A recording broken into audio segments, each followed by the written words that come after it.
क्या आप जानते हैं दुनिया में कौन कौन सी कंट्रीज है जिनके पास न्यूक्लियर पावर है? चलिए शुरू से बताता हूँ। सब कुछ शुरू हुआ 1945 में, जब यूएस ने सबसे पहले न्यूक्लियर बॉम्ब बनाया और सबसे पहले यूज भी उन्होंने किया। और आज भी अमेरिका के पास दुनिया के मोस्ट एडवांस न्यूक्लियर सिस्टम है। फिर आता है 1949, जब रशिया ने भी न्यूक्लियर टेस्ट कर ही लिया और माना जाता है दुनिया के सबसे ज्यादा वॉरहेड न्यूक्लियर रशिया के पास ही है। फिर बात आती है 1952 की, जब यूनाइटेड किंगडम भी इस रेस में शामिल हो गया। और हाँ, यूनाइटेड किंगडम का जो न्यूक्लियर सिस्टम है काफी हद तक यूएसए से कोऑर्डिनेटेड है। फिर आता है 1960, जब फ्रांस ने भी एंट्री मार दी न्यूक्लियर पावर बनने में। वैसे तो फ्रांस जाना जाता है इंडिपेंडेंट न्यूक्लियर स्ट्रेटेजी की वजह से। फिर आता है 1964, जब चाइना ने सबको शॉक कर दिया न्यूक्लियर पावर बनने के बाद, और रैपिडली चाइना इसमें ग्रो भी कर रहा है। अब तक तो वैसे ऑफिशियली 5 कंट्रियां बन चुकी थी न्यूक्लियर पावर। अब इसके बाद बारी आती है इंडिया की, जब 1974 में सबसे पहले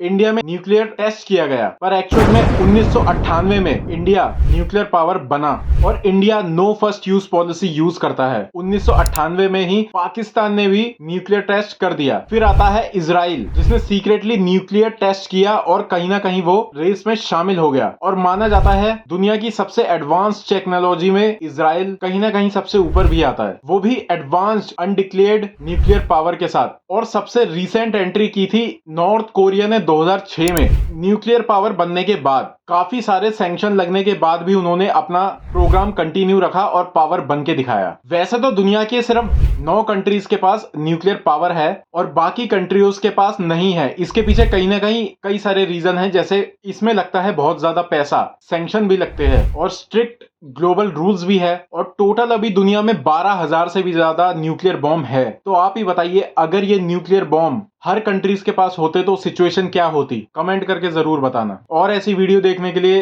लाइक, सब्सक्राइब, फॉलो जरूर करना।